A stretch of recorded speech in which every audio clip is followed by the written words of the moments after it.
Trauma and Triggers contains explicit content. Please check the show notes for details.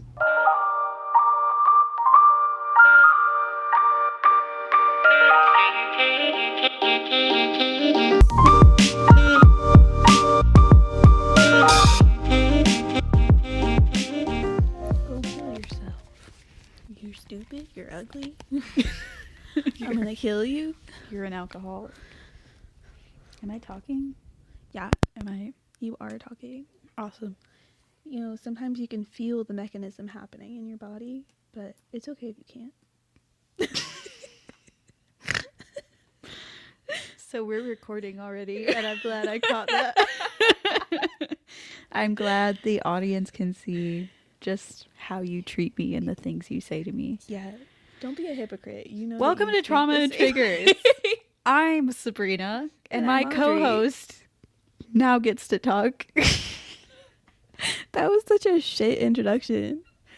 We're not supposed to be talking over each other. Never gonna happen. For us, that's never gonna happen. It's terrible. I'm really excited for this episode. Yeah. If you've seen the title, which you probably have. I don't even know why people need to see that. Yeah, hopefully by now you know what you're walking into. Yeah, we're talking about squirting. Woo! Woohoo! Very sorority girl voice I went no. into. I really want to get, like, in the future, I want to get one of those, like, little, recording, like, sound plays. Yeah. And we can be... Yeah, and we can record, like, we can put little clips of things that we've said in the past and attach it to, like, a button. Yeah. And we're guzzling cum every time I hit the button. Hilarious. I would love that, too. I think they only cost, like, $400. So, oh, that's good. Yeah, we'll That's get there great. one day. I'm so happy about that. I'm also excited for this episode because Audrey is going first in the scripted part, and that's a Trauma and Triggers historic moment. I'm Yeah. very excited. I'm not good at starting things. I have a really hard time with that. But you know, that's what we're doing today. I feel like this way I can't steal things from your part, so I feel good right now. Well, I might steal things from your part. That's okay. Hopefully not, but I really don't think it's a big idea. A big deal. You're right. It's not. I feel like we're offending the other person, but I'm not offended when you do that to me. I'm not either. It's just a podcast. It's fine. It's just how it goes. Okay. But starting out, we are going. Well, I am just me. You're doing great. I'm going to talk about the difference between squirting and female ejaculation, because pretty much all the time these two terms are used like interchangeably, but they're actually like very distinctly different functions. You know, aside from the fact that you're, you know, having an orgasm and fluids are coming out. Mm-hmm. So squirting is the release of tens to hundreds of milliliters of clear fluid from the urethra, usually during orgasm or high arousal, but not always. So researchers have been able to demonstrate that the squirting fluid comes from the bladder, which is why everybody's like, oh my god, it's pee. Not pee. It's not pee. How much is a milliliter? I'm American. We don't do milliliters here. Yeah, somebody let us know, because I don't know the answer, and she's looking at me like I'm supposed to know the answer. Like, is it like a quarter cup? I know a milliliter itself is not going to be a quarter cup. But like tens to hundreds of milliliters I think is a significant amount of fluid. Okay. Yeah, I mean, that makes sense for squirting. We've seen squirting. I feel like we've both seen squirting. Yeah, before. I've seen it firsthand. Congratulations. I'm Thank so you proud of so much. So everybody thinks it's pee. It's not pee. There are trace amounts of urine because it comes from the bladder, but it is proven to be made up of different fluids. I'm not going to go through those fluids because I'm too lazy to do that, but there are different fluids. Let me just say. Go ahead. I think in self-care, fuck you, you talk about how you don't care about science. Yeah, and then I do And two then science parts. Then we write the script for this one, and for some reason you got the science part. But I feel like this science is interesting for you at least. I was fascinated. I was reading a lot of information about this, and I did enjoy it. Mm-hmm. I was having a good time, but yeah, usually I don't care that much. Yeah, but when it's about squirting, she's all about it. When it's about anything sex related, I'm about it usually. Yeah. Anyways, female ejaculation is the expulsion of a much smaller amount of like thicker white fluid from the paraurethral glands. Also has 4 different names. So we have the Skene's glands, or the female prostate, which is really the best terminology for it because it's got the same makeup as the male prostate, and it can also like be vulnerable to cancers and cysts and stuff like that, but also known as the G-spot more commonly.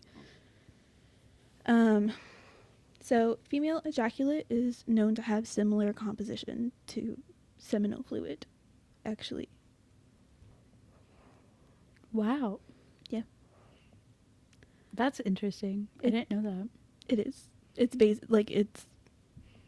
quite similar. It's like, It's but it not won't the fertilize eggs. No. Right? Yeah, it's not the same, but it's the composition, like the fluid itself. I mean, it makes sense. A thick white fluid sounds pretty similar to jizz. Yeah. So, lady jizz. Okay. I'm having so much fun with you going first. So how does this happen? Who's squirting? Why? I don't know. I only looked up how does this happen. And all of this is from like one article by, I'm going to say the name of the article all the way down because Sabrina's done so much work.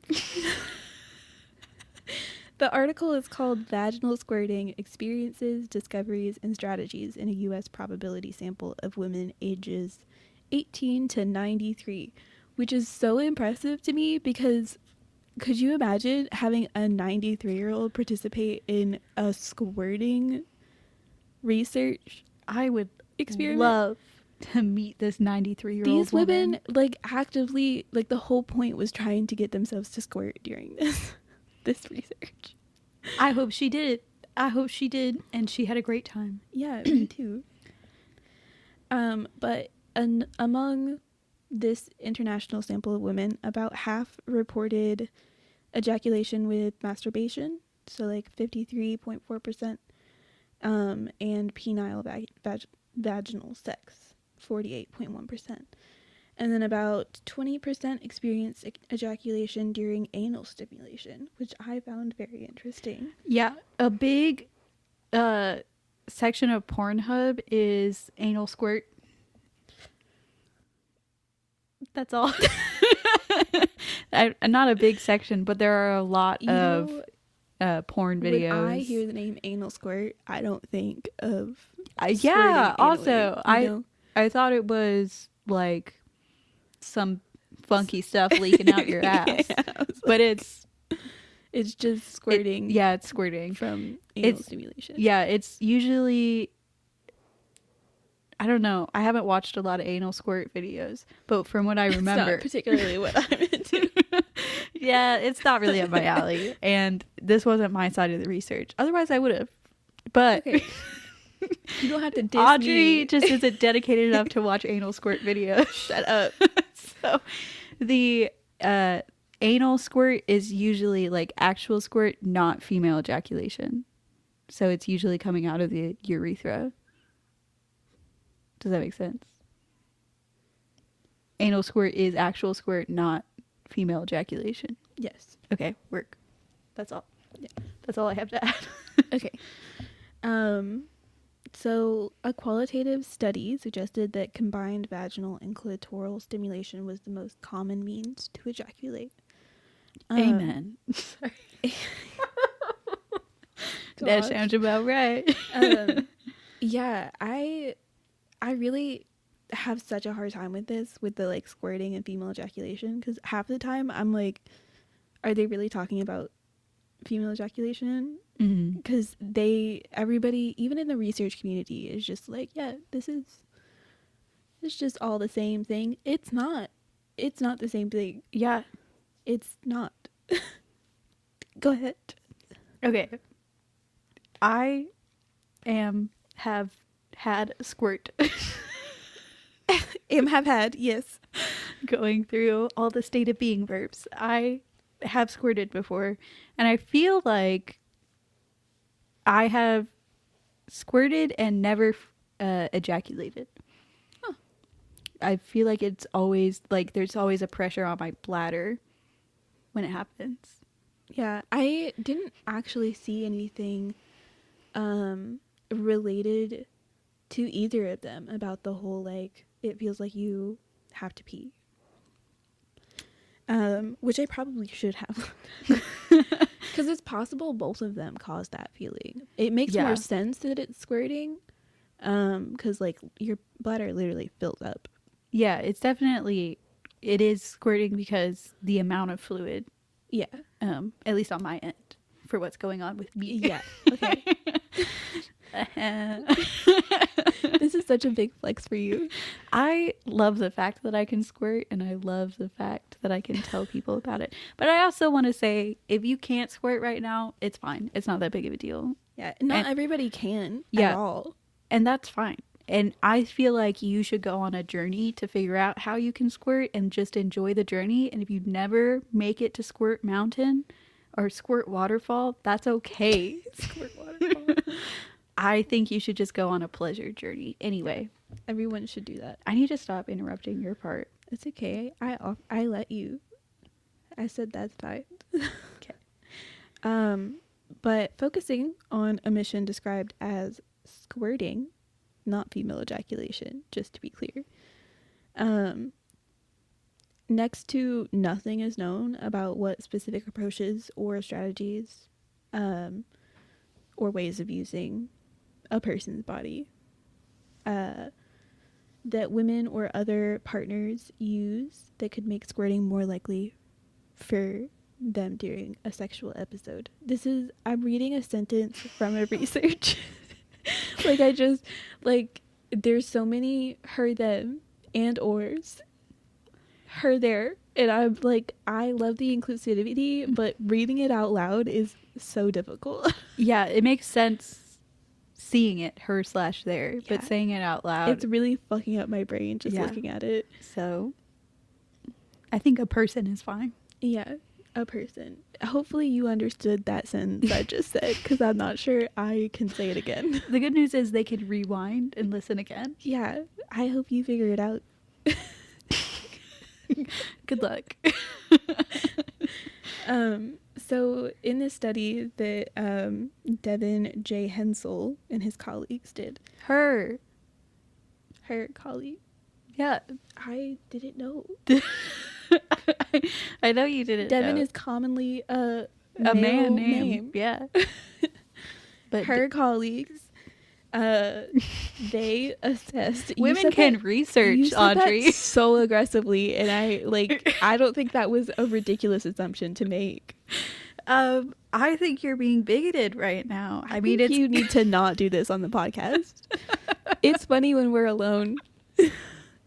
You're not being bigoted. It does look like a man's name. You know, I tried my best. Her colleagues, they assessed that about the same proportion of women reported most commonly using harder or more intense touch, prepping and warming up to squirt, or some other method as techniques. And for all of those, it's about 19 to 16%. The least common building technique was using concurrent inside and outside pressure which was about like 12.5%, which is interesting because to me that sounds like clitoral and internal stimulation, and they're saying that's the least common technique for squirting. That's fascinating to me. Yeah, that is very...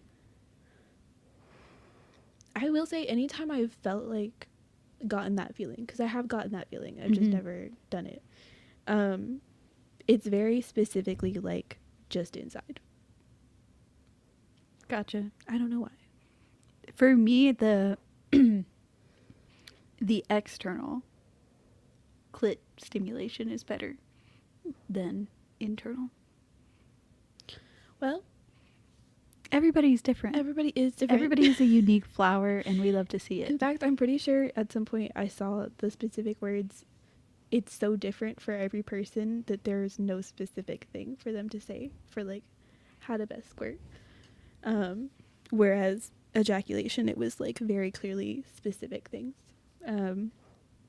So pertaining to the release of squirt, whereas before we were talking about the buildup of it.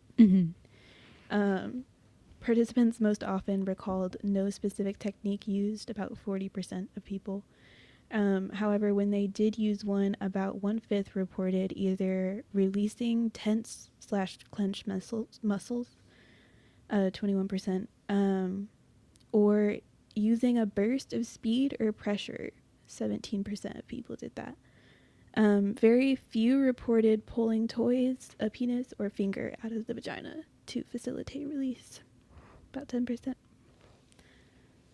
Which is, I don't know. The first one makes sense to me. It's just so interesting. The human body is just so fascinating. And I feel like you can just see that in sex. Mm-hmm. Like, nobody has I think so the much of same it is common like experience. It's very different, but it's also very under researched. So when I hear about it, I'm like, wow, I've never heard this before. Yeah. It's all new and fun. But yeah, I can't get into chemistry. Yeah, you were like, the fluid composition, none of my business. I'm not telling you guys that. You can figure it out. So some challenges and concerns. I feel like it's not really that uncommon for some people to feel like some shame or embarrassment about squirting. So most participants most commonly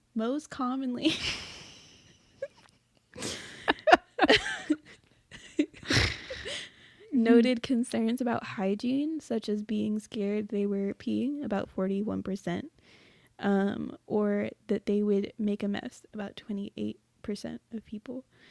Others reported concerns around loss of bodily control, 16%, or incorrect bodily function, 13%.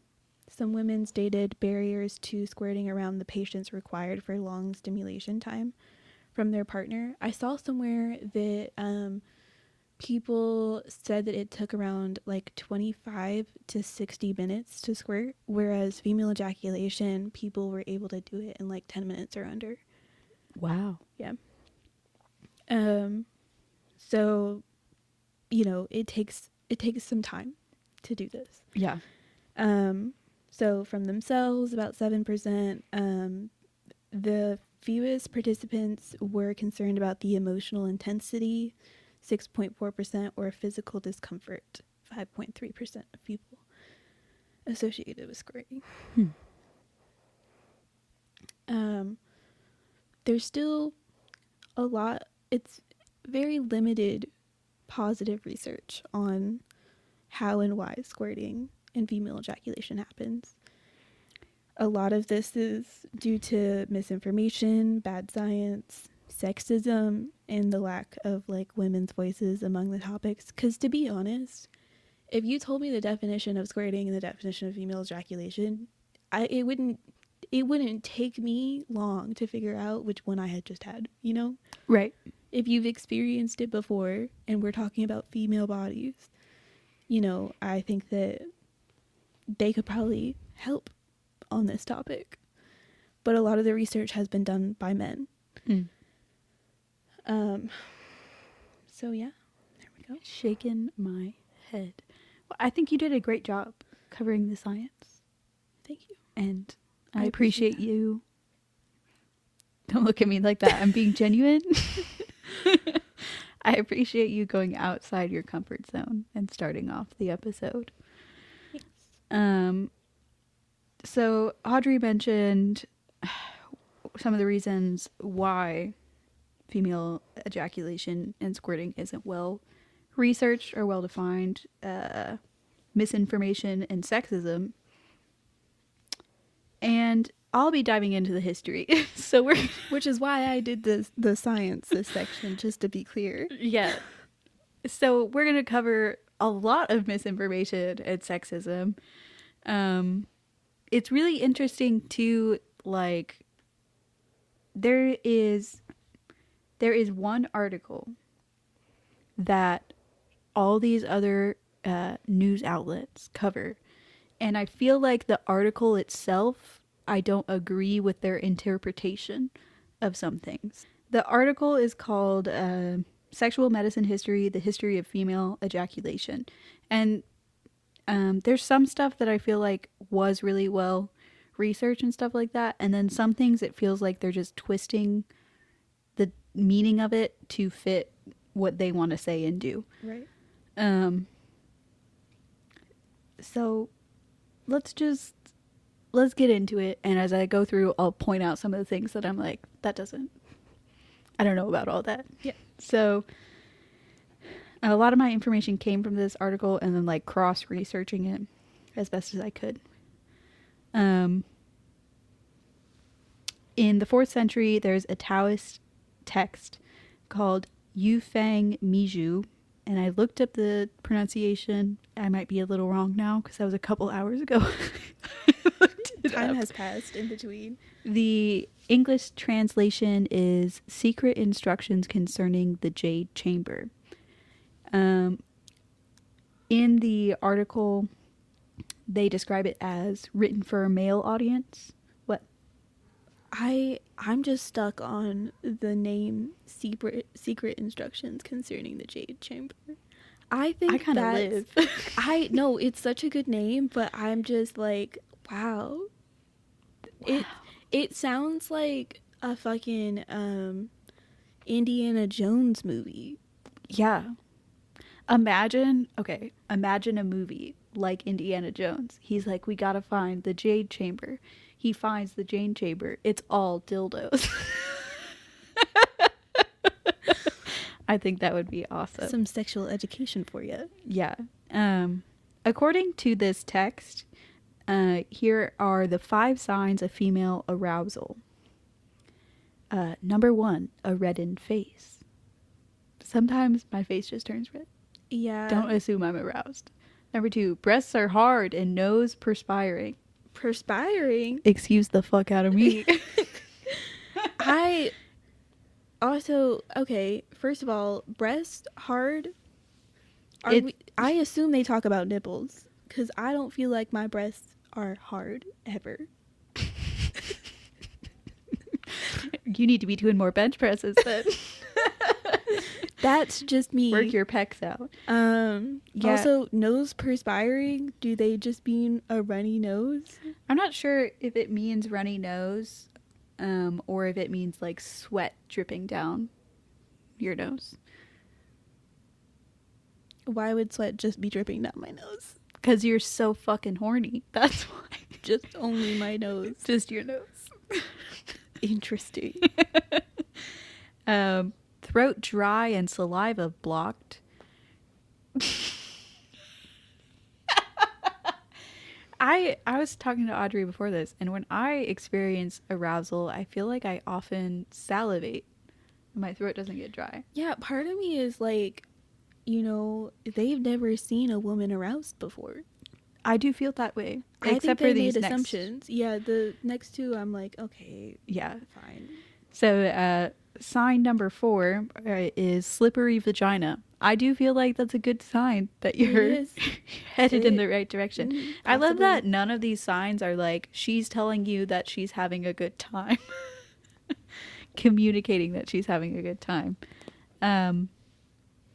So step 5 is The genitals transmit fluid. So, I don't think I mentioned the article, which is actually a literature review, was completed by Joanna Corda, Sue Goldstein, and Frank Somner. They say that the genitals transmit fluid is a description of female ejaculation or vaginal squirting. And part of their argument is the fact that step 4 is slippery, or sign number 4 is slippery vagina, and 5 is, like it's two separate things. They're calling it two separate things, which I agree with them on that point. The next thing that they kind of say is they quote the Kama Sutra, and there's a part in the Kama Sutra that says female semen falls continually, and they say that line is a reference to ejaculation or squirting. But if you read a line a little before that, it says the semen of women continues to fall from the beginning of the sexual union to its end, and it is right that it should be so, for if they had no semen, there would be no embryo. So to me, female semen falls continually is more like there's vaginal arousal fluid from the start to the end, according to the line before it. So I feel like that one was a stretch, in my opinion. I also agree. Could you imagine if somebody was just squirting the whole time they were having sex? How wild would that be? You would walk out like you just had a water balloon fight. They would be so dehydrated. That's crazy. Like, you might actually pass out from that. You'd have to go to the hospital or something. Yeah. And I do want to say, I'm not an expert like these three people are, but I can only be honest and say what I see. And what I'm seeing is that line from the Kama Sutra, I would not interpret that to mean. Can you hear her? No, I can't hear your cat licking herself. Can you hear her? A little bit. It's okay. Okay. If anybody's wondering what the wet licking sound is, it's just her cat. It's just my cat. There's no other strange things happening in the background. Sorry. By the way, the Kama Sutra was written somewhere between 200 to 400 AD. And then they bring up Aristotle. Don't get me started on Aristotle. This motherfucker. Speaking of sexism, he maybe had something to say about squirting. This is him. I don't want to get any hate for what I'm about to say. I love that you said maybe had something to say about squirting. I don't really know if he did. I feel like, let me clarify. The maybe is, I feel like you can interpret what he said to mean vaginal arousal or squirting. Okay, fair enough. Okay, so this is a quote from him. There is a discharge from the uterus which occurs in some women but not in others. It is found in those who are fair-skinned and of feminine type generally, but not in those who are dark and of masculine appearance. The amount of this discharge when it occurs is sometimes on a different scale from the emission of semen and far exceeds it. That's from his text on the generation of animals. This seems both sexist and racist. Absolutely. It's interesting to see colorism go back so far in time. Yeah. And by interesting, I do mean depressing. Just not good. Yeah. So it does seem like, at the end he says the amount of discharge, after we get past the colorism and sexism, the amount of this discharge when it occurs is sometimes on a different scale from the emission of semen and far exceeds it. That sounds like it could, yeah. Yeah, most likely. It sounds like he's relating it in the sense of like an episode, like as someone orgasms rather than throughout the whole I just thing. don't fucking like him, so I don't want to give him any credit. That's cool. I'm good with that. I keep wanting to call him Aeropostale instead of Aristotle. And we're going to call him that from now on. Okay. Aeropostale. I'm good with that. He also had some shit to say about how women were inferior because their bodies are colder than men, so they can't produce seed to fertilize. So they're inferior, which it's like, okay, if we're comparing who brings more to the table given the childbirth situation, It's clearly it's women. women. It's clearly women. If that's what we're basing superiority and inferiority on, You just I'm splooged in someone. yeah. That's it. That's all She's you committed for the next 10 months. So, did. And then she's probably gonna take care of the baby. and it, yeah. So to me, I was just like, this guy, fucking Aeropostale, can't even think, idiot. Moving on to the 1600s, because I can't stand the ancient world anymore. This is a quote from an article that Audrey actually found for me. It's called "Glad You Came," hilarious title, and then they ruin it with 5,000 other words. The history of the science concerning the study of the female orgasm. Disgusting.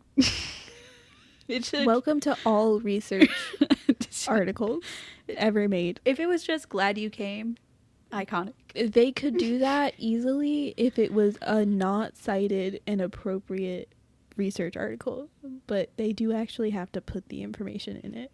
I guess. I fucking guess. All of this is a direct quote from them because I couldn't figure out how to abbreviate this information to make it more interesting. So, quote, the first description of the female prostate and its link to orgasm in a scientific context was in the 1600s by Dutch psychologist Regnier de Graaf. De Graaf researched male and female reproductive anatomy in addition to creating several anatomically accurate illustrations through the use of dissections. De Graaf provided the first scientific description of female prostate and squirting. He described the glands and the ducts around the female urethra as the female prostate in 1672 and stated that ejaculate was discharged from the female prostate. Honestly, he was ahead of his time. Yeah, he was a really interesting guy. Furthermore, he attributed this ejaculation to pleasure, which was radical as this notion has been rare throughout the history of the study of the female orgasm. De Graaf also made significant advances to the context in which individuals study female sexuality scientifically by creating anatomically accurate illustrations and identifying structures of the female reproductive system. He set the stage for quantitative data in lieu of superstition. Proud of you, bud. Great job, King. Yeah, it's really shocking to me throughout history how quickly men are to blame their inability to pleasure someone as false. Yeah. That's it. That's all I have to say. I agree. Why is it always someone else's fault? Take responsibility for your actions. Yeah, it's like sometimes people don't mesh well, but sometimes it's like have some humility and ask to learn, Yeah. or pay attention and see what works for her. Yeah. Anyway. Moving on to the mid to late 1800s. There's another psychologist named Henry Havelock Ellis, which Havelock Ellis is such an iconic name. I don't care who hears me say it. Forget Henry. Yeah, drop it. Honestly, Just go by Havelock. Jesus. he does. And a lot of the research, he's just Havelock Ellis. But his full name is Henry Havelock. But it's very interesting. Okay. He wrote about female ejaculation in his 7-volume book series called Studies in Psychology of Sex. He also wrote about female pleasure, psychedelics, transgenderism, homosexuality, and like so many other topics that were so taboo for the time and were kind of like fucking lit. And it's so interesting that there's been people interested in sexuality for so long and writing down stuff and doing studies about it, and still in 2023 were still like just, do you know what I'm saying? Yeah. Like this was mid 1800s he started doing this. Yeah. It's really shocking. I also love him. Yeah. You wrote down that he did you say that he was married to a No. lesbian? He was married to a lesbian woman. He was in an open relationship with her. And yeah, he was just an interesting guy. He sounds like a wonderful man. Yeah. I mean, he sounds like it was the past. He could still be racist. He could still suck.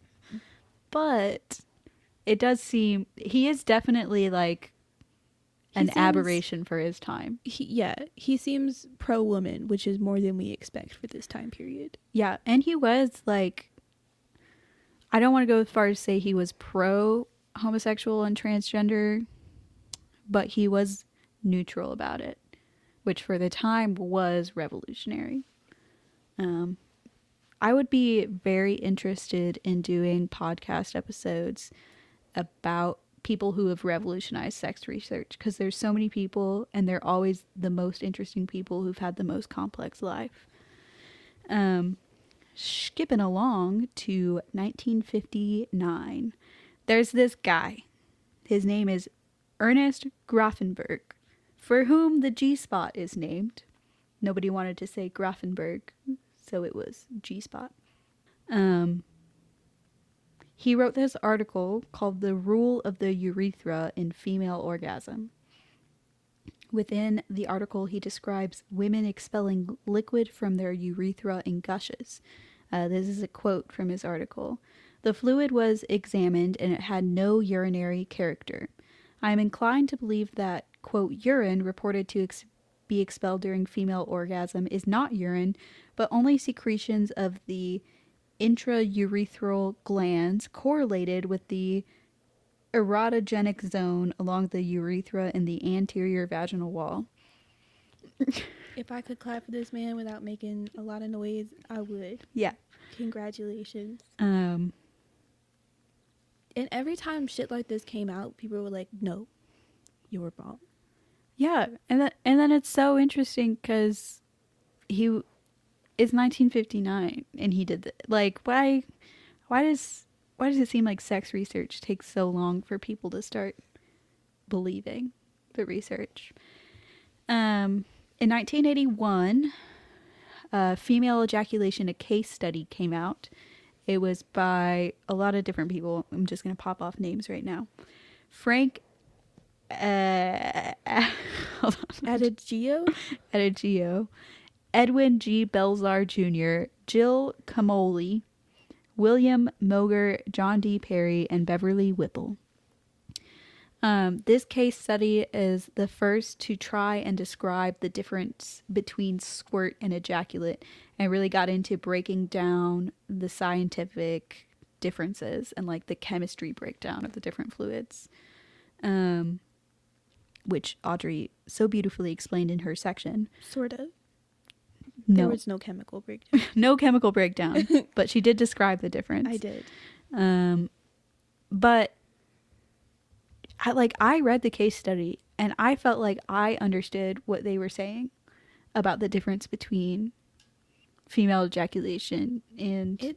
Honestly, it's not a hard difference to make. Even just like visually from what they say, it makes sense. One's a small amount of liquid that's clear and one's a big amount of liquid that's clear and one's a small amount of liquid that's white. Yeah. Cool. Great. I've got it already. It's just like a question mark. Like the people who then go on to make studies don't seem to define it very well in the literature, and it just, to me, it seems like they were just being a little lazy for some reason. Yeah, I think I saw in one article somebody was like, it's been used so interchangeably that people are often confused about the difference. And if like you just wrote the difference in your article, people would understand what you were talking about. Right. And if you use the correct terminology. Because the more often that you use it interchangeably when they're different things, the more often people are going to get confused. It's whatever. Whatever. It's fine. So, starting in the early 2000s, we see more and more studies of female ejaculate in squirting. but to this day, the literature is still vague and confusing.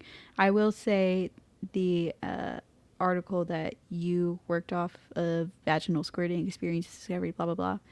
I think that one did a pretty good job. They did. They were very clear about it being like women positive and like getting voices from women, and it was a very good article.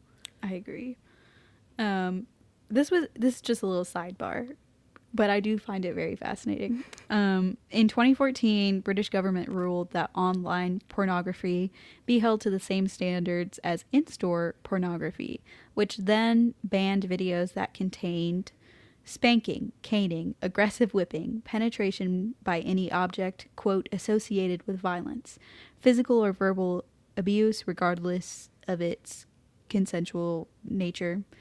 Urolagnia, known as water sports, piss, role playing as non-adults, physical restraint, humiliation, female ejaculation, strangulation, face sitting, and fisting. So they banned female ejaculation. Yeah. And a lot about what they did ban feels really anti-women. Yes, it does. And the female ejaculation, face sitting, and fisting, obviously you can fist somebody's asshole, but that's, I feel like not usually, but often it's in terms of women.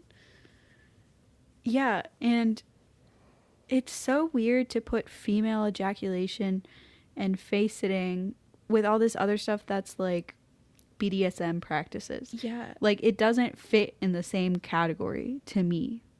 Like, I don't think any of the BDSM stuff should have been banned either, but they're not even in the same ballpark. It's not hurting anyone. Like, at least with most of these, it's like it's like a violence thing or whatever. But like female ejaculation and face sitting, that's female pleasure. Yeah. You just banned female pleasure. Fucking idiots. As far as I know, the ban is no longer in effect, and it was, I believe, relatively short-lived. Since it wasn't like the main part of my research for the podcast, I kind of just didn't look into it that much. But she had to force herself to not look into it. Yeah, I was like, I gotta focus on all this other stuff. I think squirting is so interesting, and it's so, like, the history of it, it's so sad to see female voices not heard over and over again when it comes to anything, but especially sexuality. Yeah, I agree. I don't know. It's just sad. It's just sad. It's always when we get into history, it's sad. I mean, some of it's hilarious sometimes. Absolutely. Aeropostale can suck my dick. He sure can. I hope he's having a great time in hell. But I just can't with history anymore. Why am I interested in terrible things? You love things? history. We both know you're gonna want to do another history segment. Yeah, I haven't had it in the last couple of episodes, so I've really been itching to squeeze it in there. Yeah. But let me quickly cover some myths that there are about squirting. First one, in no particular order. Yeah. Everyone can squirt. It just seems like some people's bodies just aren't gonna squirt. And that's fine. And it is what it is. Yeah. Nobody should feel shame about squirting on either spectrum. Like, if you squirt, don't be ashamed about it. If you can't squirt, it is what it is. Moving on. Do you know what I mean? Right. Squirting is always pleasurable is a myth. Not everybody. Some people describe it as painful. Just like some people have more sensitive clitorises and stuff like that. I do think that that's probably the one that is like surprises me the most. About like not being true. Most of these I was like, yeah, I already do. That's not true. But I always associated squirting with orgasm. Yeah. And that's not true. Like even in the articles I read, they were like, it's often associated with orgasm, but like I think it was like 1/5 of women squirt and they don't have an orgasm. Yeah. Lots of myths. Audrey already covered this, but one of the myths is squirting is piss, not piss. Not piss. Even if, like, biochemically there's some similarities to piss, mechanically it's doing a different thing. Yeah. Do you know what I'm saying? Yeah. So it doesn't even matter. But the similarities aren't, it's not that similar. No. Squirting is gross. It's fine. Move on. Grow up. Grow the fuck up. If you like, I've actually seen a few posts on Reddit of people like mentioning that their boyfriends are bothered by the fact that they squirt because it's like messy, or I think someone posted that her boyfriend actually broke up with her because She won. because they couldn't. Baby girl, you won. Yeah, that's what you wanted. That's what you needed. It's so ridiculous because like if you're worried about making a mess, get a fucking waterproof mattress or like a towel. I don't know. You can't fix everything, but it'll dry. It's not that big of a deal. It'll be alright. Yeah. It'll be fine. And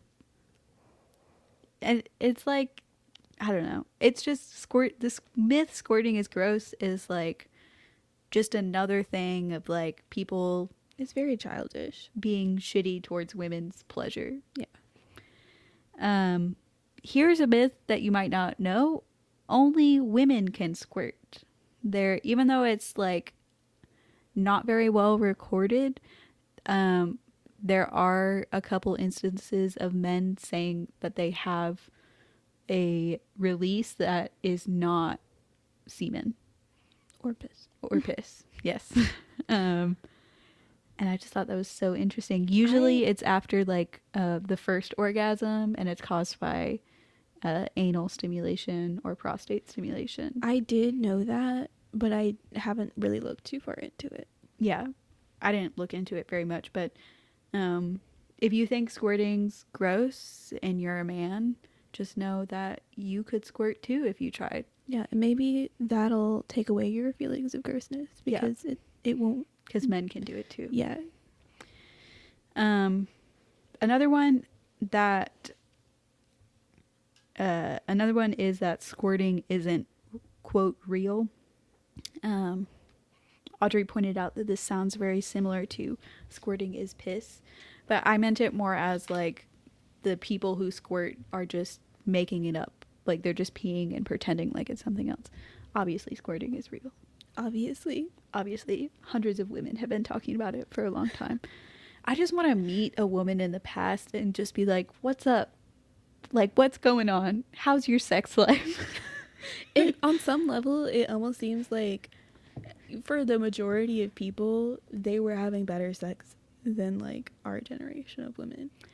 Yeah. Not like the 1950s. That's not what we're talking about. I'm talking about way, way back when. Yeah. Right when birth control was happening before AIDS. Wait, what are you talking about? Way, way back when? I'm talking about the 4th century Taoist text. Yeah, they could be. And that's the thing. Like, I get so excited when I see moments where you can hear unheard voices in history. Yeah. Like, when you can see, like, women's influence or people of color's influence. Like, that's the part of history that excites me the most. Because we don't know. Like, we don't know for sure if there were women who... I mean, there were probably women who squirted, but, like, there's just so many things that we don't know about their sex lives and what they liked and what they didn't like. And we may never know. We probably won't. I don't know. Maybe we'll find some noble women's journals sometime. Just all this shit that she got up to. Freaky little bitch. Like that one book you read, I can't remember what it was called. I've read a lot of books, Audrey. This is hard for me. You told me she was like a prostitute. Oh yeah, it's considered like the first ever pornographic novel. Yeah. 17th century, I think it came out, and she's just going around town, fucking everybody, going to brothels, and she's doing like all kinds of sex acts, having the time of her life. And then the book got banned because there was a homosexual act in the book. Oh, and she's, you know, being lesbians with women left and right.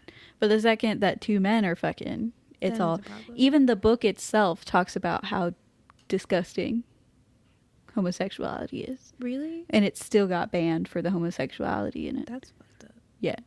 It definitely is hypocrisy.com.gov. But it's still an interesting book. I believe you. You'll probably...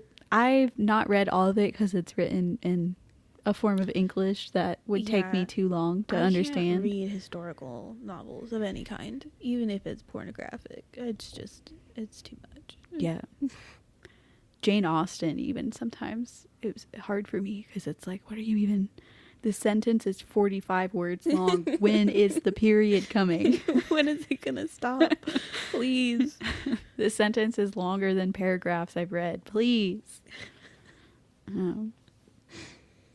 Oh. But we went through that script fast. Yeah, that was I'm like a honestly 4-page script. It was very informational. I think usually we have more like thoughts, opinions that we talk about, and then we just rant about them. But this was very like that. Here's this. Yeah. Same energy as we had for the birds and the bees. Yeah, we went through that quick too. You know, surprisingly enough, I think this episode was funnier than the birds and the bees. Yeah, I think there were 3 jokes in the birds and the bees.